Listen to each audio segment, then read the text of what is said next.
Ntwaye ikaze makuru uyu munsi mu ntara y'Amajyepfo mu karere ka Huye umugabo akurikiranywe icyaha cyo kwica umugore we wari utwite. Inkuru ateye impungenge abaturage benshi muri kano karere ka Huye. Mu karere ka Huye haravugwa inkuru ibabaje y'urupfu rw'umugore wari utwite bikekwa ko yishwe n'umugabo we. Iyi nkuru yateye ubwoba n'impungenge mu baturage cyane cyane bitewe nuko bivuga ko uyu muryango wari usanzwe ubana amakimbirane akomeye cyane. Nyakwigendera witwa Uwambajimana Claire yari atwite inda y'amezi 5, akaba yari asanzwe abana n'umugabo we Ndayisaba Eric bafitanye abana babiri gusa. Urupfu rwe rwatangiye kuvugwa hagati y'ukwezi kwa Mata 2026 ubwo abaturage batangaga amakuru ku nzego z'umutekano. Polisi y'u Rwanda ifatanyije n'urwego rw'igihugu rw'ubugenzacyaha RIB yahise igera aho byabereye mu murenge wa Ngoma mu karere ka Huye kugira ngo hatangire iperereza.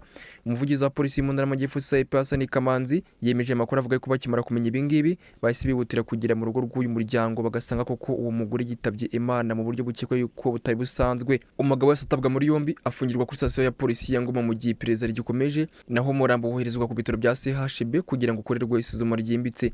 Abaturanyi kandi bavuga yuko umuryango urusanzwe urangwa n'amakimbirane akomeye cyane, bagaragaza ko uwo mugabo n'umugore bagiye barwana kenshi ndetse akaba n'igihe byasabaga ko abaturanyi batabara bakabunga. Bamwe muri bano baturage bavuga yuko uyu mugabo ashobora kuba yaranize umugore we nyuma yo gutongana igihe kinini, gusa ibi nibyo bavuga bikaba bitaremezwa n'inzego zibishinzwe. Ni mu gihe kandi ku ruhande rw'uregwa Ndayisaba Eric we abihakana avuga yuko umugore agiye mubwira inyuma akaza guhira umwuka. Ibi ngibi akaba aribyo bintu bagaragaza yuko aribyo byateye urupfu rwe. Ahangaha rero n'iperereza rifite akazi gakomeye kuko hari impande ebyiri zitandukanye, aho rumwe ruvuga yuko habaye ubwicanyi, urundi rukavuga yuko urupfu rwabaye mu buryo butateguwe. Iperereza rero cyakomeje kugira ngo hamenyekane ukuri ku cyateye uru rupfu. Ibisubizo by'isuzuma ry'umurambo ni bimwe mu bizafasha kumenya kuko niba harabaye ubwicanyi cyangwa se niba ari indi mpamvu yatumye uwo mugore yitaba Imana. Ni ingenzi kandi kumenya ko kugeza ubu nguyu uyu mugabo arimo arakekwaho icyaha ataracibwaho urubanza, bityo amategeko akimufata nk'utari umunyacyaha kugeza igihe urukiko ruzabifatira umwanzuro. Amategeko y'u Rwanda kandi ateganya ibihano bikomeye ku muntu uhamijwe icyaha cyo kwica undi.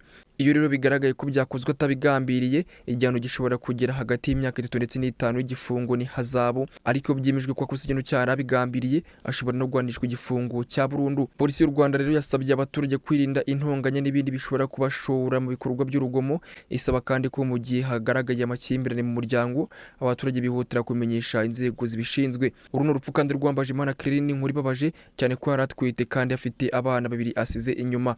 Ni inkuru kandi isiga isomo rikomeye ku muryango nyarwanda cyane cyane ku bijyanye no gukemura amakimbirane mu buryo bw'amahoro. Icyemezo cya nyuma rero kikaba kizafatwa n'urukiko nyuma y'iperereza ririmo rirakorwa. Kugeza ubu ngubu iperereza racyakomeje kugira ngo amenyekane nimba kuko uyu mugabo yarakoze kino cyaha kandi nahamwa na kino cyaha bari buze kuza guhabwa igihano cya burundu nk'uko amategeko abiteganya. Karagaciye mu rurimi n'akagaruka ngira cyari mwenye habari na ngini Obi Time News mu ntara y'Amajyepfo mu karere ka Huye.